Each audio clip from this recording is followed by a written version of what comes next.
Assalamualaikum warahmatullahi wabarakatuh. Alhamdulillah wassalatu wassalamu ala rasulillah ya maba'ad. Sahabat yang dicintai Allah, bersyukur kita berjumpa dan bersua kembali pada kesempatan kali ini. Dan insya Allah pada kesempatan kali ini kita akan bercerita tentang satu peristiwa yang begitu besar dalam sejarah Nabi Shallallahu Alaihi Wasallam. Dan ini juga berarti sejarah besar untuk kita umat Islam ya. Kita akan membahas tentang Haji Wada. Kita akan membahas tentang Haji Wada. Sahabat yang dicintai Allah, ketika Nabi Shallallahu Alaihi Wasallam merasa dakwah ini sudah di penghujung dan pembangunan masyarakat baru yang berlandaskan tauhid itu mendekati sempurna gitu ya, seakan ada bisikan halus yang masuk ke kalbu Rasul Shallallahu Alaihi Wasallam yang membuatnya merasa bahwa masa hidup beliau di dunia ini nampaknya sudah mendekati akhir.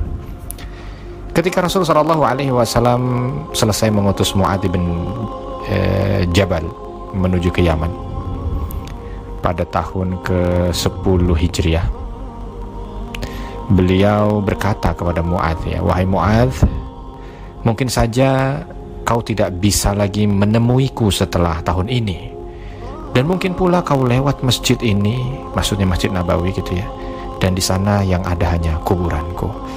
Mu'adz kala itu langsung menangis mendengarnya ya. Dan mungkin inilah tanda-tanda Rasul Shallallahu Alaihi Wasallam akan wafat. Satu hari Rasul Shallallahu Alaihi Wasallam berkumpul di salah satu sudut kota Madinah dengan beberapa sahabat-sahabatnya dan beberapa orang dari kabilah Arab ya. Dalam kesempatan tersebut Rasul Shallallahu Alaihi Wasallam meminta agar mereka menjadi saksi bahwa beliau telah menunaikan amanah Allah dengan menyampaikan risalah dan memberikan nasihat kepada umat manusia. Saat itu pula Rasul Shallallahu Alaihi Wasallam mengumumkan niatnya juga untuk menunaikan ibadah haji. Jadi meminta kepada sahabat menjadi saksi bahwa aku sudah menyelesaikan ini amanah yang Allah berikan untuk menyampaikan risalah kepada kalian. Setelah mereka mau menjadi saksi, maka Nabi menyampaikan niatannya untuk melaksanakan ibadah haji ya. Dan rencana Rasul Shallallahu Alaihi Wasallam itu segera menyebar sehingga membuat banyak orang berdatangan ke Madinah untuk ikut berhaji bersama dengan Nabi Shallallahu Alaihi Wasallam. Rombongan haji Rasul Shallallahu Alaihi Wasallam berangkat 4 hari sebelum habis bulan Dzulqa'dah, kurang lebih sekitar tanggal 26 Dzulqa'dah gitu ya. Nah, sebelum jalan Rasul Shallallahu Alaihi Wasallam menyempatkan diri untuk bersih-bersih diri, bersisir, memakai minyak rambut, mengenakan jubahnya, dan mengalungi hewan kurbannya. Karena zaman itu ketika orang ingin datang ke Mekah dan membawa hewan kurban, karena hewan kurban itu dibawa dari tempat masing-masing gitu ya, itu diberikan tanda, ada yang diberikan tanda di atas dahinya dan ada yang dikalungkan. Yang penting itu tanda bahwa hewan itu untuk kurban, bukan untuk jual beli gitu. Nah, Rasul Shallallahu Alaihi Wasallam berangkat 4 hari sebelum habis bulan Dzulqa'dah tadi ya, itu tepatnya ba'da zuhur ya, ba'da zuhur, sampai di daerah yang namanya Dzulhulaifah. Sampai di situ sebelum asar. Rasul Shallallahu Alaihi Wasallam lalu menunaikan sholat asar 2 rakaat karena sudah dalam kondisi safar ya, dan beliau menginap di tempat ini hingga pagi ya. Jadi beliau sholat asar, berarti kan kalau sampai pagi nanti maghrib dan isya dijamaah ya, sampai pagi tiba. Ketika pagi tiba, Rasul Shallallahu Alaihi Wasallam bersabda para sahabatnya, tadi malam datang utusan dari Tuhanku dan menyampaikan perintah untuk sholat di lembah penuh berkah ini. Dan katakanlah selepas sholat itu, labbaik Allahumma umratan. Katakan di dalam sholat itu, katakan setelah sholat itu bahwa aku berniat melakukan umroh di dalam ibadah haji ini ya. Jadi meniatkan untuk melaksanakan umroh di dalam ibadah haji. Itu sesuai dengan apa yang disampaikan dalam hadis riwayat Bukhari. Siang hari sebelum salat zuhur, Rasul Shallallahu Alaihi Wasallam mandi terlebih dahulu untuk melakukan ihram. Lalu Aisyah memercikkan minyak wangi ke tubuh dan ke kepala beliau yang mulia, hingga tetesan minyak wangi itu menetes di rambut dan janggut beliau.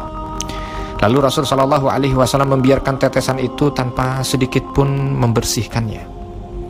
Setelah itu beliau memakai jubah dan selendangnya, mendirikan sholat zuhur 2 rakaat, lalu membaca talbiyah untuk haji dan umroh di tempat sholatnya, seperti apa yang tadi diperintahkan oleh utusan yang diutus oleh Allah Subhanahu wa Ta'ala untuk menyampaikan wahyu itu.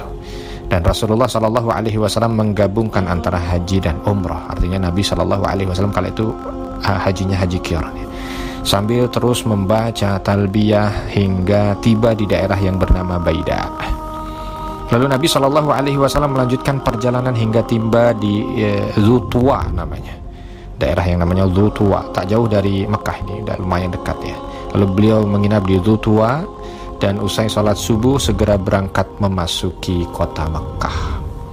Pada Ahad pagi, Rasulullah Shallallahu Alaihi Wasallam dan kaum muslimin tiba di Mekah, dan beliau langsung mandi. Hari itu tepat tanggal 4 Dzulhijjah, tahun ke-10 Hijriah. Rasulullah Shallallahu Alaihi Wasallam melakukan perjalanan selama 8 hari dari Madinah menuju ke Mekah ya. Dari rumah beliau sampai dengan ke Mekah 8 hari.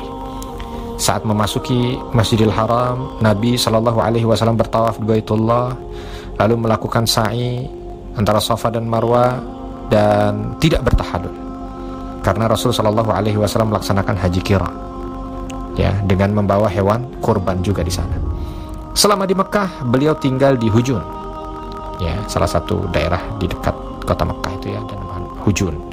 Rasulullah Shallallahu Alaihi Wasallam juga tidak melakukan tawaf lagi ya, selain tawaf untuk haji nanti. Dan bagi para sahabatnya yang tidak membawa hewan kurban ya, sahabat Nabi, karena ada yang tidak membawa hewan kurban, maka Nabi memerintahkan untuk menjadikan ihram di Baitullah dan sa'i antara Safa dan Marwa, kemudian bertahallul secara sempurna ya. Saat akan bertahallul ya, mereka masih ragu-ragu melakukannya, gimana ini Nabi tidak bertahallul, kok kita bertahallul.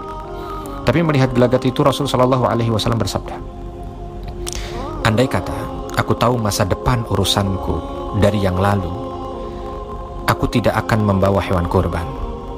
Dan jika aku tidak membawa hewan kurban, pastilah aku bertahallul. Artinya Nabi mengatakan, aku tidak tahu apakah besok masih bisa berhaji lagi atau tidak. Maka kalau aku tahu besok pasti bisa berhaji lagi, maka aku tidak bawa hewan kurban. Dan ketika aku tidak membawa hewan kurban, aku bertahallul. Tapi aku tidak tahu, maka kalian lakukan yang kalian mampu dan aku lakukan apa yang aku mampu. Usai mendengar ucapan Nabi Shallallahu Alaihi Wasallam, mereka yang tidak membawa hewan kurban itu langsung bertahallul. Lalu pada hari yang ke-8 Dzulhijjah yang dikenal dengan hari Tarwiyah, Rasulullah Shallallahu Alaihi Wasallam menuju Mina. Di Mina, Rasul Shallallahu Alaihi Wasallam menginap dan melakukan sholat zuhur dan asar di hari Tarwiyah ya, maghrib dan isya lalu subuh. Usai sholat subuh, beliau berdiam diri sejenak hingga matahari terbit. Setelah itu Rasul Shallallahu Alaihi Wasallam melakukan perjalanan hingga tiba di Arafah, dan di sana telah ada tenda yang didirikan untuk beliau di Namirah. Rasulullah Shallallahu Alaihi Wasallam tinggal di tempat itu hingga zuhur. Sahabat yang dirahmati Allah, Rasul Shallallahu Alaihi Wasallam mendatangi lembah di Arafah setelah zuhur itu ya. Di tempat itu telah menanti 124.000 sahabat. Tatap mata mereka mengarah ke Rasul Shallallahu Alaihi Wasallam saat beliau tiba. Tak lama berselang, Rasulullah Shallallahu Alaihi Wasallam berdiri untuk berkhutbah di tengah mereka. Nabi bersabda, wahai manusia, dengarkanlah ucapanku, karena aku tidak tahu, mungkin saja aku tidak bisa lagi berjumpa dengan kalian setelah tahun ini di tempat ini lagi untuk selamanya. Sesungguhnya darah kalian haram atas kalian, laksana haramnya hari kalian ini, di bulan kalian ini, dan di negeri kalian ini. Ketahuilah, segala urusan masa jahiliyah kini tidak berlaku lagi di bawah telapak kakiku. Darah jahiliyah tidak berlaku, dan sesungguhnya darah yang pertama kali tidak berlaku dari darah kita adalah darah bin Rabi'ah ibn Harith. Dia menyusu di Bani Sa'ad yang kemudian dibunuh oleh Hudayl. Riba jahiliyah tidak lagi berlaku, dan riba pertama yang tidak berlaku dari riba kita adalah riba Abbas bin Abdul Muttalib. Dia tidak berlaku keseluruhannya. Lalu Nabi Shallallahu Alaihi Wasallam melanjutkan khutbahnya, bertakwalah kepada Allah dan perhatikanlah kaum wanita. Karena kalian mengambil mereka dengan amanah Allah dan menghalalkan kemaluan mereka dengan kalimat Allah. Kalian memiliki hak atas mereka agar tidak ada seorang pun yang menyentuh kasur mereka dari orang yang kalian tidak sukai. Jika mereka melakukan itu, pukullah dengan pukulan yang tidak melukai. Dan kalian berkewajiban untuk memberikan rezeki dan pakaian kepada mereka dengan cara yang baik. Aku telah tinggalkan kepada kalian sesuatu yang kalian jika berpegang teguh padanya tidak akan pernah sesat selamanya, yaitu kitabullah. Wahai manusia, sesungguhnya tidak ada nabi setelah aku dan tidak ada umat baru setelah kalian.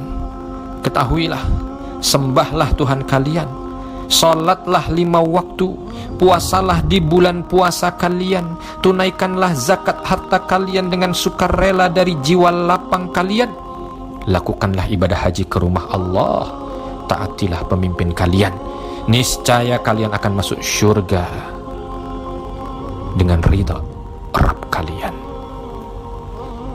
Kalian menanyakan tentang aku, apa yang akan kalian katakan? Tanya Nabi SAW. Lalu kaum muslimin menjawab, kami bersaksi bahwa engkau telah menyampaikan risalah serta menunaikan dan memberikan nasihat. Rasul SAW berucap dengan mengangkat tangannya dan mengarahkan kepada manusia, ya Allah saksikanlah, ya Allah saksikanlah, ya Allah saksikanlah. Setelah Rasul SAW selesai menyampaikan khutbahnya, maka turunlah firman Allah dalam surah Al-Maidah ayat 3. Pada hari ini telah kusempurnakan untukmu agamamu dan telah kucukupkan kepadamu nikmatku dan telah kuridai Islam itu menjadi agama bagimu. Ketika ayat ini turun, Umar radhiyallahu anhu menangis sejadi-jadinya. Lalu Rasul SAW menegur Umar, wahai Umar, apa yang membuatmu menangis? Lalu Umar menjawab, wahai Rasul, aku menangis karena sesungguhnya senantiasa ada tambahan dalam agama kami. Adapun jika sesuatu telah sempurna, yang terjadi adalah kekurangan. Artinya seorang akan berkurang kenikmatannya dengan kehilangan Nabi SAW. Jawab Umar. Lalu Rasul bersabda, kau benar wahai Umar. Menangislah makin menjadi Umar bin Khattab. Saat khutbah selesai, Bilal mengumandangkan azan, lalu iqamat. Rasul SAW menunaikan sholat zuhur berjamaah bersama dengan para sahabat. Setelah Bilal melantunkan iqamat lagi, beliau melanjutkan dengan sholat asar. Lalu beliau menunggang qaswa, ontanya, hingga tiba di tempat wukuf. Di sana qaswa menderum hingga perutnya menempel di atas pasir. Rasulullah SAW tetap berada di atas punggung qaswa hingga matahari terbenam, sehingga keremangan senja perlahan datang. Nabi SAW melanjutkan perjalanan menuju ke Muzdalifah. Beliau salat maghrib dan isya di sana dengan 1 azan dan 2 iqamah tanpa ada salat apapun di antara keduanya. Lalu beliau berbaring hingga fajar menyingsing. Setelah azan dan iqamat, beliau mendirikan salat subuh, lalu naik ke punggung ontaknya kembali, ke punggung qaswa, dan beliau pergi ke Masy'aril Haram. Dengan menghadap ke arah kiblat, beliau berdoa, bertakbir, bertahlil, dan terus membesarkan dan mengesahkan Allah.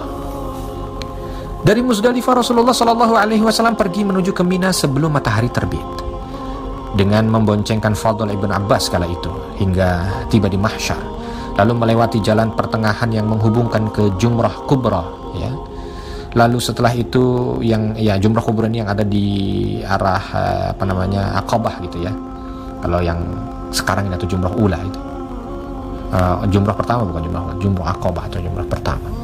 Lalu Rasul SAW melemparkannya dengan 7 butir batu kerikil seraya bertakbir ya, di setiap kali lemparan. Ya, karena hari itu hanya lemparan pada Jumrah Aqabahnya saja. Lalu beliau beranjak ke tempat penyembelihan hewan kurban dan menyembelih 63 ekor unta. Lalu ditambah lagi hingga segenap semuanya itu ada 100 ekor unta. Rasulullah Shallallahu Alaihi Wasallam memerintahkan untuk mengambil sebagian daging dari setiap ekor onta, lalu dimasak dan beliau memakan daging itu dan meminum kuahnya. Sahabat yang dicintai Allah, dengan menunggang Qaswa, beliau pergi menuju ke Ka'bah dan sholat zuhur di Mekah. Rasulullah Shallallahu Alaihi Wasallam menghampiri orang-orang dari Bani Abdul Muttalib yang kala itu sedang mengambil air dari sumur Zam-Zam. Itu berarti keluarga dekat beliau ya. Lalu beliau menyampaikan kepada orang-orang yang ada di sana, biarkanlah orang-orang Bani Abdul Muttalib. Jika tidak karena ada orang-orang yang akan merebut air minum kalian, tentu aku telah bergabung dengan kalian. Lalu mereka menyodorkan setimba air dan lalu meminumnya. Itu yang disampaikan hadis riwayat Muslim ya, untuk memberikan apa istilahnya itu rekomendasi kepada Bani Abdul Muttalib. Pada hari korban atau tanggal 10 Dzulhijjah ya, Idul Adha, tepatnya pada waktu duha, Nabi Shallallahu Alaihi Wasallam menyampaikan pidato dari atas tunggangannya. Ya, lalu karena begitu banyak manusia yang mendengar, di kala itu sahabat Ali yang berada di bawah ontaknya, kala itu menjadi pengeras suara bagi Nabi Muhammad Shallallahu Alaihi Wasallam. Jadi Nabi berpidato, sahabat Ali di bawah mengulanginya dengan suara lantang. Sementara para sahabat yang ada itu berdiri dan ada juga yang duduk ya. Dan isi pidato kali ini yang disampaikan oleh Nabi banyak mengulang pada apa yang disampaikan oleh Nabi di saat khutbah khutbah di Arafah ya. Di saat khutbah di Arafah. Dan dalam kesempatan itu juga Rasul Shallallahu Alaihi Wasallam bersabda, sesungguhnya zaman itu berputar seperti bentuknya saat langit dan bumi ini diciptakan.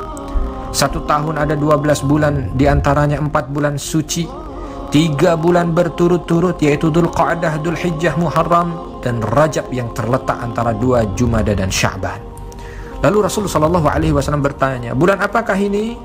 Maka sahabat menjawab, Allah dan Rasulnya lebih mengetahui. Beliau diam saja hingga kaum muslimin menduga beliau akan memberikan nama lain pada bulan ini. Lalu Nabi bertanya, bukankah ini bulan Dzulhijjah? Lalu jawab kaum muslimin, bala ya Rasulullah, benar wahai Rasul. Negeri apakah ini? Lalu para sahabat menjawab, Allah dan Rasulnya lebih mengetahui. Sampai Rasul pun terdiam, sampai para sahabat mengira Nabi akan memberikan nama lain kepada kota Mekah ini. Lalu Nabi mengatakan berikutnya, bukankah ini negeri kalian? Betul wahai Rasul. Lalu Rasul bertanya kembali, hari apakah ini? Lalu para sahabat menjawab kembali dengan jawaban yang sama, Allah dan Rasulnya lebih mengetahui, jawab kaum muslimin.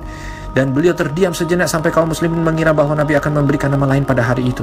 Lalu beliau menjawab, bukankah ini hari kurban? Maka sahabat menjawab, benar wahai Rasul. Lalu Rasul Shallallahu Alaihi Wasallam bersabda, sesungguhnya darah, harta dan kehormatan diri kalian adalah suci atas diri kalian seperti kesucian hari ini, di negeri kalian ini dan pada bulan kalian ini. Kalian akan menghadap Rabb kalian, lalu Allah Subhanahu wa Ta'ala akan menanyakan amal-amal kalian. Ketahuilah, janganlah kalian menjadi sesat kembali sepeninggalku nanti, hingga sebagian di antara kalian memenggal leher sebagian yang lain. Ketahuilah, apakah aku sudah sampaikan yang benar kepada kalian? Maka para sahabat menjawab, benar. Lalu Nabi menjawab, ya Allah, saksikanlah ya Allah, saksikanlah ya Allah, saksikanlah. Dan hendaklah sahabatku yang hadir mengabarkan kepada yang tidak hadir, berapa banyak orang yang menyampaikan lebih baik ya, atau lebih sadar daripada orang yang mendengar. Artinya orang yang disampaikan itu mungkin lebih mampu menerima dengan lebih baik daripada orang yang hadir. Dalam satu riwayat disebutkan beliau bersabda dalam pidato itu, beliau bersabda, ketahuilah, janganlah seorang menganiaya diri sendiri, janganlah seorang menganiaya anaknya dan anaknya menganiaya bapaknya. Ketahuilah, sesungguhnya setan telah putus asa untuk dapat disembah di negeri kalian ini selama-lamanya. Namun dia akan ditaati dalam kaitannya dengan amal-amal yang kalian remehkan, dan dia pun ridho padanya. Artinya Nabi mengingatkan bahwa setan itu akan betul-betul menjeratkan ya pada leher manusia dengan menganggap remeh berbagai macam amal saleh.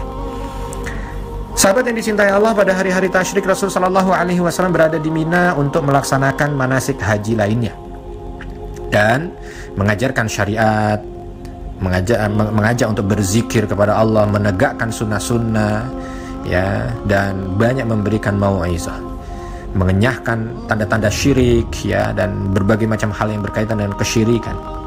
Dan pada sebagian hari tasyrik itu beliau juga menyampaikan pidato. Abu Dawud meriwayatkan dengan sanad yang hasan dari Sira' binti Nabhan bahwa Rasul Shallallahu Alaihi Wasallam menyampaikan pidato pada hari ketika mereka berada di Mina. Beliau bersabda, bukankah hari ini adalah pertengahan hari tasyrik? Pidato Rasul Shallallahu Alaihi Wasallam itu, ya. Lalu dilanjutkan dan itu sama dengan apa yang beliau sampaikan. Lalu ditutup dengan surah An-Nasr, ya. Sahabat yang dicintai Allah, ini menunjukkan bahwa pidato yang disampaikan oleh Nabi itu begitu penting, ya, sehingga beliau mengulang. Dan ketika pada hari Nafar Tsani atau pada tanggal 13 Dzulhijjah, Nabi Shallallahu Alaihi Wasallam melakukan nafar atau perjalanan malam dari Mina hingga tiba di kaki bukit di perkampungan Bani Kinanah. Lalu Rasulullah Shallallahu Alaihi Wasallam berada di sana menghabiskan sisa hari itu dan malam harinya. Lalu esok harinya beliau sholat zuhur, asar, maghrib, dan isya di sana, lalu tidur sejenak lagi, lalu beliau kembali ke Ka'bah dan melakukan tawaf wada. Beliau juga memerintahkan para sahabatnya untuk melaksanakan tawaf wada. Setelah seluruh manasik haji dilakukan, beliau memerintahkan untuk kembali ke Madinah tanpa mengambil waktu untuk beristirahat, agar perjuangan ini terasa murni karena Allah. Artinya memang betul-betul hanya untuk ibadah. Bukan kalau tinggal di sana nanti mungkin ada unsur dagangnya, ada unsur wisatanya, ada unsur apa. Tidak, murni hanya karena Allah, bukan karena untuk yang lain, bahkan bukan untuk menziarahi keluarga atau apa. Maka Nabi selesai dari melaksanakan ibadah tawaf wada, beliau langsung pulang menuju ke Madinah. Masya Allah, mudah-mudahan bulan Dzulhijjah ini kembali menjadi kenangan indah kita untuk mengenang haji wada Nabi Sallallahu Alaihi Wasallam, dan mudah-mudahan sahabat-sahabat sekalian kembali bisa untuk menikmati rangkaian ibadah haji di tanah suci. Saya Arifin Nugroho. Subhanakallahumma bihamdika asyhadu an la ilaha illa anta astaghfiruka wa atubu ilaik. Assalamualaikum warahmatullahi wabarakatuh.